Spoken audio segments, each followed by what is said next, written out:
Rufina.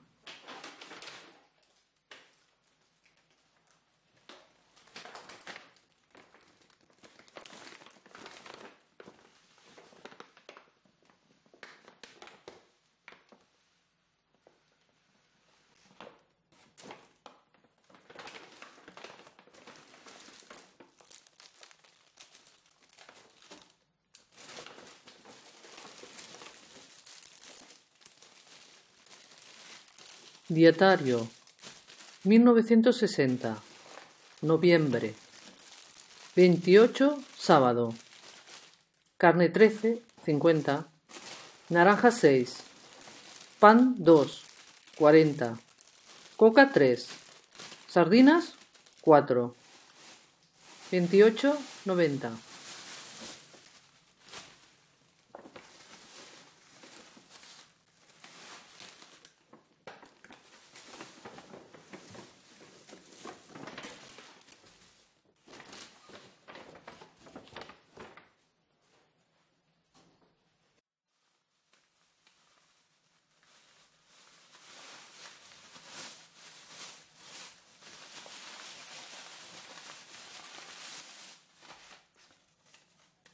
Inició esta tentativa de reconstrucción, este relato contado, explicado, desde un dietario que pertenecía a Rufina García Sagredo, sirvienta de esta casa, en la que ahora yo habito.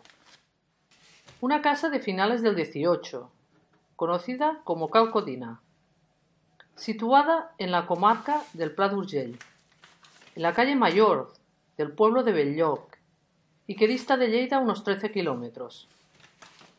Esta casa perteneció a una familia burguesa del lugar, que en su historia representa y simboliza, como era común para este tipo de casas, todo un conjunto de estereotipos, masculinos o heteropatriarcales, que han trascendido en el tiempo.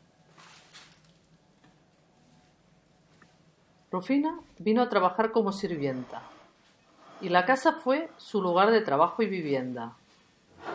Los señores iban y venían de Barcelona, donde tenían su residencia habitual, en la zona del Eixample, en Balmes, como era bien común en las clases pudientes del momento.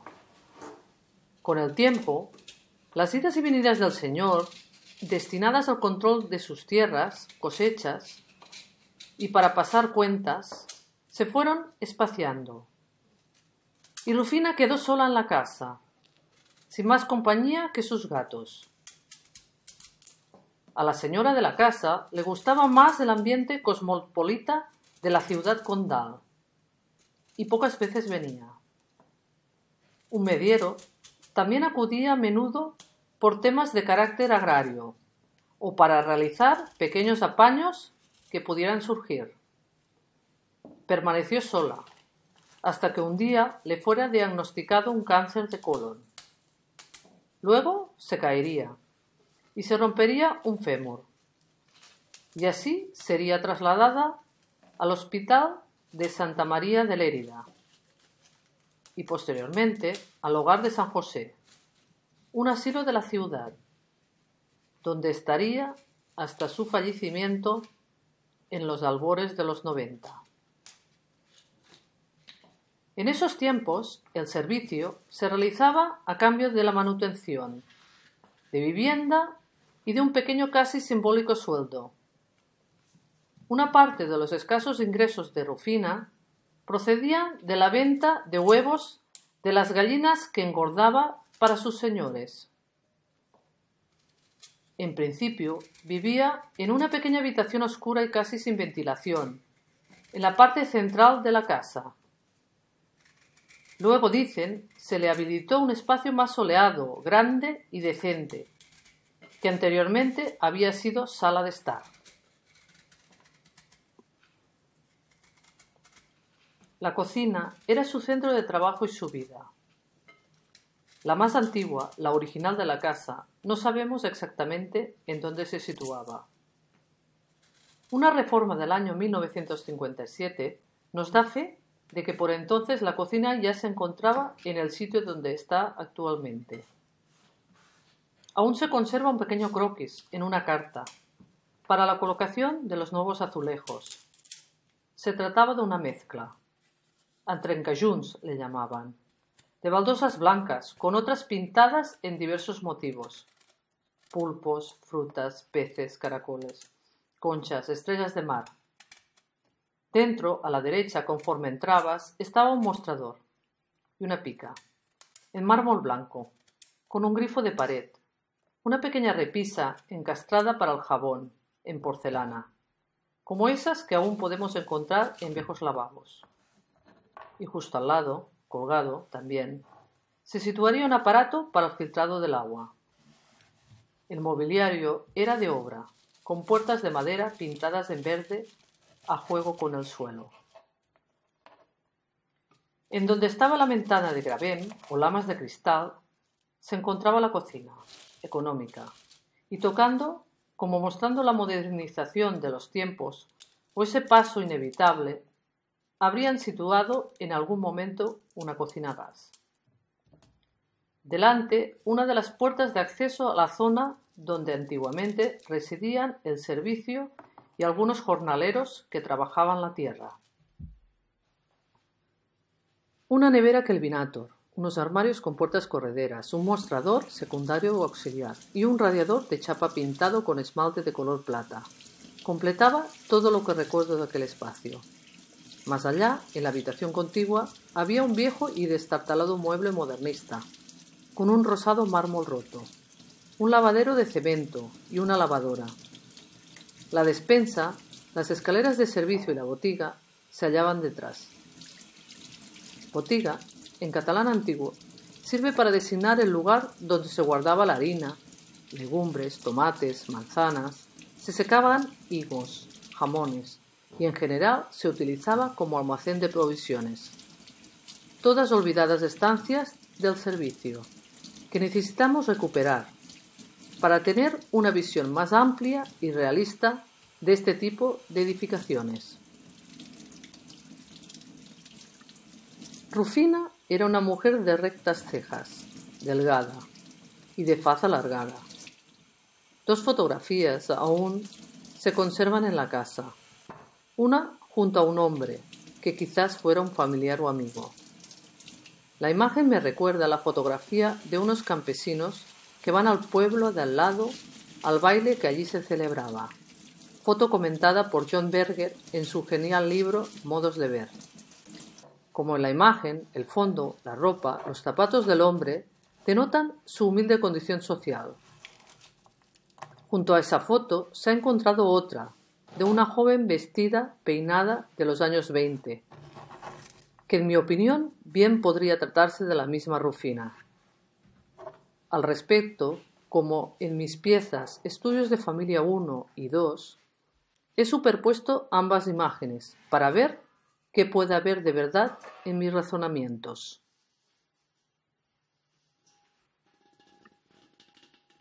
Una carta con matasellos en Briviesca, Burgos, fechada un 13 de septiembre del 1960 y remite de Rufina García, calle Juan Cantón Salazar 11, Briviesca, Burgos, nos da pistas tal vez de sus orígenes.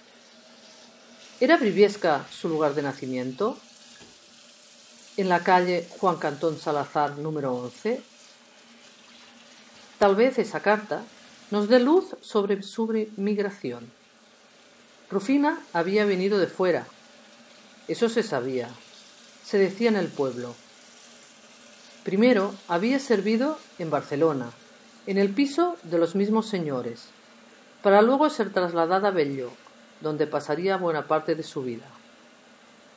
Allí, en su pueblo, según decía ella, había tenido un novio que desgraciadamente falleció, de un atracón desmesurado de patatas al poco de terminar la guerra.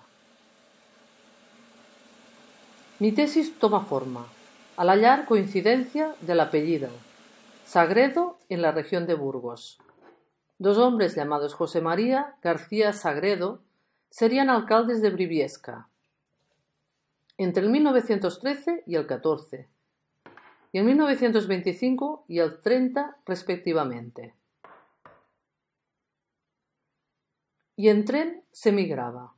Era el medio, la conjunción entre un sitio y el otro. En esas grandes oleadas migratorias llegadas a Cataluña, de distintos sitios de España. Luego vinieron los inmigrantes de todos los rincones del mundo. En esta casa, por ejemplo, en épocas ya cercanas y tras la muerte de Rufina, se convertiría en morada de los primeros inmigrantes de Rumanía que llegaran al pueblo.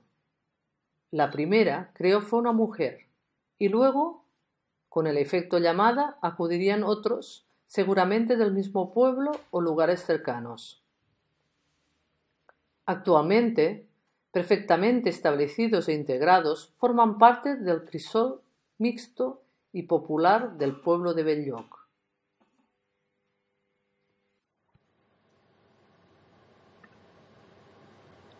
En el interior de la carta nos dice: Briviesca, 13 de septiembre de 1960. Muy señores míos, pienso llegar a Bell-lloc el jueves, día 15, en el TAF que llega a Lérida a las 6:30 de la tarde. Si no están ustedes en la estación de Lérida, cogeré el Trenquet. Saludos para todos y hasta el jueves. Y firma como Rufina. Postdata. Si ven que no llego, es que no ha habido billete.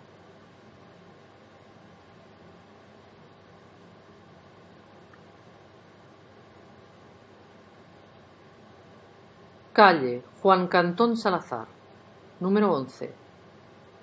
Apenas queda un espacio estrecho entre medianeras. 37 metros cuadrados de terreno, como un linde, raja, entre dos casas en las que solo podemos construir hacia arriba, planta baja, primera, segunda y tercera planta. He buscado los planos del edificio en un viaje virtual a su tierra natal, por imposibilidad hasta el momento de realizarlo, aun cuando está en mis intereses el de realizar un viaje inverso de migración, de Lérida a Briviesca. La casa está en el núcleo antiguo, en el corazón de la población. La calle Juan Cantón Salazar es una de las arterias principales. Es estrecha y tiene nombre masculino, la de un personaje histórico de la región. Supongo que en Briviesca, como en todas partes, aún la presencia de los personajes femeninos en el nomenclato de la ciudad está en clara desventaja con respecto a los masculinos, y los que hay hacen referencia mayoritariamente a eclesiásticas, santas, vírgenes y madres de Dios. Bien, ¿pero existe aún la casa? ¿O lo que vemos es fruto de sucesivas reformas? La finca actual data, según datos catastrales del 2001, aun cuando sabemos que es verdad que dichos datos nunca son definitorios.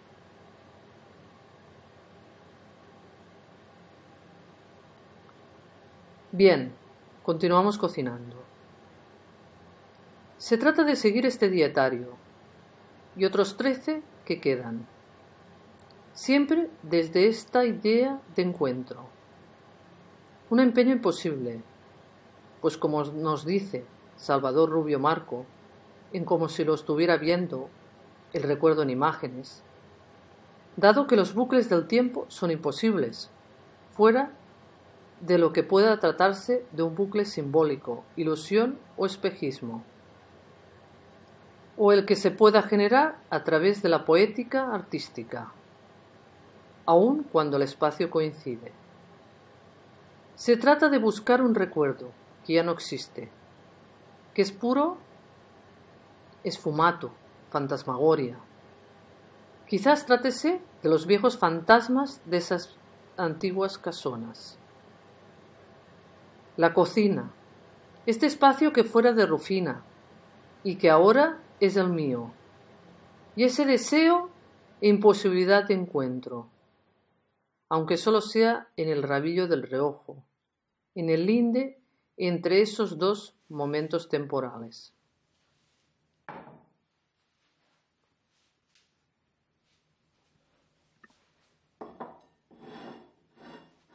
Los dietarios, a la vez, casi como libros, nos dejan entrever narrativas, las que vamos construyendo a través de sus rastros. Leyendo estos dietarios, podemos reconstruir una vida o verificar acontecimientos o acciones que había oído, como que Rufina criaba gallinas y vendía huevos. A través de sus páginas podemos saber también cuándo llegaban los señores de Barcelona o cuánto tiempo estaban, cuánto venía Pauet, el administrador, u otros miembros de la familia, amigos, o que los domingos compraba la hoja o hojita dominical, como ella le llamaba, que cada cierto tiempo les llegaba una capilla ambulante de la Sagrada Familia, etc., que comían mucho pescado, o que los señores se llevaban la carne comprada en el pueblo a la casa de Barcelona, o que bebían agua de litines, bebida de soda en polvo, formada por ácido cítrico y bicarbonato sódico, que creían tenía propiedades medicinales.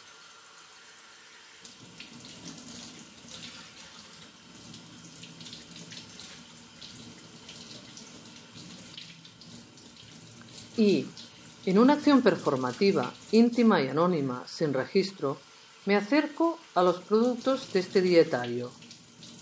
Un 28 de noviembre de 2018, 50 años después. Aunque las tiendas donde debería haber comprado Rufina ya no existen. La pescadería de la esquina de mi casa, un pequeño establecimiento Spar donde vendían un poco de todo, o la carnicería Michana, entre la calle Mayor y la de Doctor Torrabadella. En un supermercado de Mollerusa, pueblo cercano, pido las 13 piezas de carne, las 8 naranjas, las 3 cocas, las 3 sardinas, los 2 panes, como lo haría Rufina ese 8 de noviembre del año 1960. Con los productos en las manos, una extraña sensación me invade. Es el primer paso en este proyecto y rozo casi, eso creo, ese encuentro. Esta charla, ponencia, relato, trata, entre otras cosas, de ese intento que realizo a través de la concurrencia espacial, pero también a través de los dietarios y del acto de cocinar, utilizando algunos de los productos de estas interminables listas que definen el día a día. En muchas ocasiones, como se dice en Íntimas suculencias de Laura Esquivel, la realización de comida nos rememora, sirve de excusa y nos lleva a recuerdos y vivencias. ¿Se trata de un juego de acción que tal vez me pone en su piel? Tentativa compleja, la del esbozo de una mujer que apenas quedan restos, como sirvienta, como migrante, como mujer, desde su condición de subalternidad, a la cual nos es difícil dar forma. Documentos y archivos que son comunes en las clases dirigentes a través de actas notariales de compra-venta, de herencias, de objetos de lujo o inmuebles que por su valor histórico y patrimonial perduran en el tiempo, que permiten desglosar historias, se contraponen a la realidad de las sirvientas, donde apenas quedan huellas, donde no hay efemérides que celebrar, ningún viaje a Troya, y si las hubo, no quedan restos ni constancia. Existencia o inexistencia, realidad o fragmentos de ficción reinterpretados desde mi propia subjetividad. ¿Pueden hablar las subalternas? Como diría Spivak en 1980. O trátese de una empresa imposible, como bien nos dice la misma Gayatri. Quizás solo tentativa, la de recuperación de las sirvientas, de las migrantes, de las mujeres, algunas como triplemente subalternas, como los juegos de las muñecas rusas. Las mujeres siempre fuimos subalternas, al ser consideradas históricamente en posición de subordinación con respecto al hombre. Y es legítimo que lo haga desde mi condición de subalternidad, como mujer y a la vez como subalterna, desde mi condición de asalariada, esclavizada a un trabajo, a levantarme temprano, siempre posponiendo, aplazando toda actividad artística, una y otra vez, a la espera de tiempos mejores, ante el desamparo de verla aplazada permanentemente y así sucesivamente hasta la muerte. En palabras de Remedios Zafra, en El entusiasmo, precariedad y trabajo creativo en la era digital. Y además, sinceramente, así lo creo, que si hubiera nacido entonces, en ese tiempo pretérito, mi destino, muy posiblemente, hubiera sido el de sirvienta. ¿Y todo esto va a servir para dar voz, visibilidad, reivindicar a Rufina? ¿O a nosotras mismas, como mujeres subalternas? Hace ya mucho dimos un paso importante para la igualdad social, al conseguir conocimiento, estudios y acceso a la creación. Los y las pobres empezamos a crear, como diría Remedios Zafra. Antes se consideraba que no era bueno que los pobres crearan, porque la creación es movilizada por el conocimiento. El conocimiento genera conciencia, y la conciencia es pregunta que interpela. Tú, ¿por qué tienes tanto y yo nada? Mi obra trata de dar voz a las subalternas, desde la creencia que el arte contemporáneo puede dar respuesta a problemáticas como estas, como en el caso de Rufina, la que creo le debía este pequeño homenaje y visibilización. He dado voz también, en otros trabajos y proyectos, a las mujeres de espacios, que se habían tratado tradicionalmente desde el modelo masculino, como es común en las casas de la burguesía y la nobleza, en donde paredes, mobiliario, objetos, apariencias, textiles y decoración evidencian la presencia del hombre de la casa y su prestigio social, como es el caso de esta vivienda, pero también de la Casa Durán Sampere, hoy Casa Museo. Destaqué en este último proyecto el trabajo realizado por Herminia Grau Aima, la que sería la primera traductora al catalán del segundo sexo de Simone de Beauvoir, un reconocimiento que se había mantenido parcialmente invisible en las lecturas que habitualmente se hacían de la casa. Dolores Codina Arnau, la primera alcaldesa catalana, es otra de las mujeres con las que he trabajado. En este caso es doble el interés por dicho personaje, por tratarse de la primera vez que las mujeres accederían a la agora pública y al espacio político, pero también y desde la relación con mi casa. Su familia había sido la propietaria hasta su venta en 2011. A veces no podemos reconstruir una historia de una mujer, porque nos ha sido borrada, extraviada, eliminada o destruida.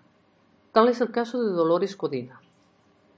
Estamos frente a un caso de amnesia profunda y general, que crea un panorama desolador, de puntos ciegos y discontinuidades, y que hace irrecuperable la trama. Ante esta realidad, este proyecto se centra precisamente en esos puntos ciegos, huecos o discontinuidades históricas, y los mecanismos que aparecen implicados en esa desaparición documental. Actualmente estoy trabajando en un estudio con los complejos procesos judiciales de finales de la Edad Media, llevados a cabo contra un grupo de mujeres en Lleida. al ser tratadas, acusadas, ajusticiadas y condenadas algunas a muerte, desde la idea de que eran o habían sido brujas. Mujeres como Esperanza Goyona, Valentina Guarner, Francina Redorta, Antonia Puigventós, Antonia Balaguera, Caterina Borjada, Isabel Soriguera, alias Vinagre, Esperanza Garriga, alias Luques, Mariona Coreta, Isabel Joana Gómez, etc. En último término, mi intención es la visibilización, reivindicación y construcción de una genealogía femenina en las tierras leridanas, con mujeres de mi entorno o territorio. Llegados a este punto, mi pregunta es: ¿puede ser la cocina un sitio de subversión de lo establecido, lugar de resistencia a la dominación? La cocina como lugar social, o como lugar en donde se generan ideas y pensamientos. Cocina política, cocina filosófica, cocina creativa. Al respecto nos dice Rigotti, en la filosofía en la cocina, pequeña crítica de la razón culinaria. El mundo del pensamiento y el de la cocina, el de los saberes y de los sabores, han seguido en nuestra historia caminos bien diferentes, sin opuestos. Masculino el uno, femenino el otro, atribuido a hombres el uno y atribuido a mujeres el otro. Hasta el estudio y la biblioteca han tenido lugares completamente apartados y opuestos dentro de las viviendas. En los orígenes, Platón descredita la cocina, como lo hace también con la retórica. Él habla de viene terreno de las mujeres, igual que lo popular, o la realización de la comida. El intelectualismo abstracto, escribiente, era masculino y acomodado, salvo excepción los epicúreos.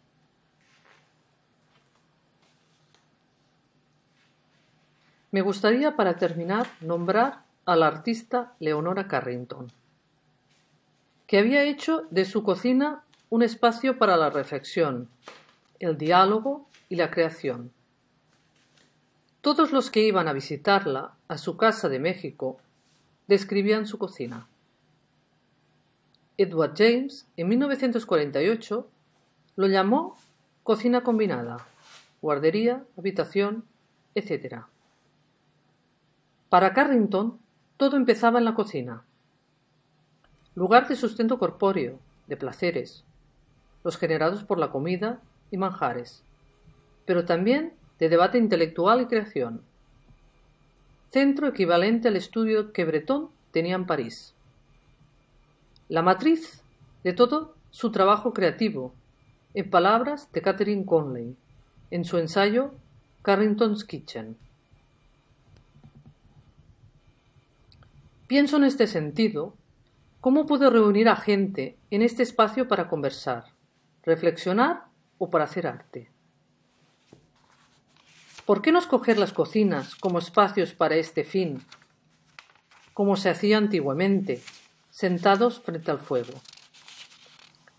Necesitamos generar, es imprescindible, espacios para pensar y hablar, para reflexionar colectivamente. En las mesas podemos tener la comida que vamos a tomar, la sopa de caldo, las sardinas, la naranja, el pan o la coca. Pero también podemos tener documentación, papeles, para comentar o, por ejemplo, para realizar una lectura reflexiva de un dietario, que nos remitan a la reflexión artística, a la socialización, al debate intelectual, pero sobre todo a la creación. Este es mi reto.